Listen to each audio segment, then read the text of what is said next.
నమస్తే స్వామీజీ. హరే కృష్ణ. ఇప్పుడు నాకు బాస్ నచ్చలేదు అనుకోండి, ఫస్ట్ వర్క్ నచ్చలేదు, నాకు బాసు నచ్చలేదు. హ్మ్.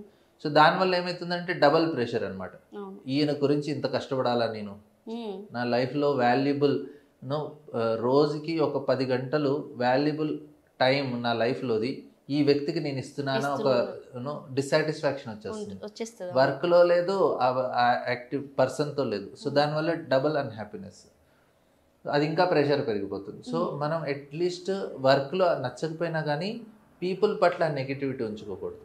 ఆయన ఎంత నెగిటివ్గా బిహేవ్ చేసినా కానీ మనం అనుకోవాలి, సరే ఈవెన్ హీఈస్ నెగిటివ్, నా కర్మ నాకు వస్తుంది, he must be good person.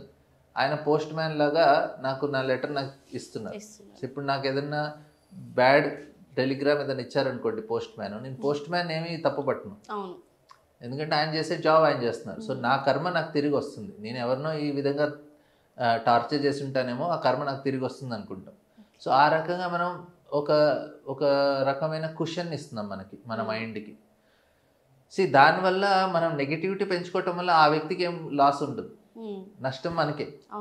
So మనం నా కర్మ అనుకుంటే ఈజీ అయిపోతుంది లైఫ్. సో దానివల్ల ఏంటంటే ఆ ప్రెషర్ ఉండదు. సబార్డినేట్స్ కూడా, అరే ఇట్లాంటి వాళ్ళు తగిలేరంటారు బాబు, ఒక చెప్పింది పని సరిగ్గా చేయరని. సో మనం ట్రై చేస్తాం బెస్ట్ వాళ్ళతో చేయించడానికి, కానీ మైండ్లో కూడా ఈ ఫీలింగ్ పెట్టుకుంటాం, సో నా కర్మ ప్రకారంగా నాకు వచ్చింది, విల్ ట్రై టు. సో ఇదేంటంటే ఏదో జస్ట్ ఎస్కేప్ అవటం కాదు, మనం పాజిటివ్గా ఉండటానికి. సో దానివల్ల మీకు ఆ ప్రెషర్ ఉండదు వర్క్లో, నచ్చిన వర్క్. తర్వాత నెక్స్ట్ వచ్చి సిగ్నేచర్స్. సో ఈ 2 ఫార్ములాస్ మీరు అప్లై చేయాలి. సో దానివల్ల ఏంటంటే you can be in a very good situation. So కృష్ణుడు చెప్పిన ఫార్ములా ప్రాపర్గా మనకి కృష్ణుడు క్లియర్గా చెప్తున్నాను, ఆయన ఈ ఎవరి పట్ల ఆ నెగిటివిటీ ఉంచుకోకూడదని. సో మనం అందరినీ ప్రాపర్గా ట్రీట్ చేయాలి, చాలా రెస్పెక్ట్ఫుల్గా ఉండాలి. సో ఈ ఫార్ములాస్ ఎప్పుడూ పనిచేస్తాయి, ఇది యూనివర్సల్ ఫార్ములాస్. మీరు రెస్పెక్ట్ఫుల్గా ఉన్నారనుకోండి, మీకు అన్ని చోట్ల హెల్ప్ఫుల్గా ఉంటుంది. సో అందరికీ ప్రాపర్గా రెస్పెక్ట్ ఇచ్చి మీరు చూడొచ్చు, అట్లా రెస్పెక్ట్ ఇచ్చే వాళ్ళు ఎప్పుడు హ్యాపీగానే ఉంటారు.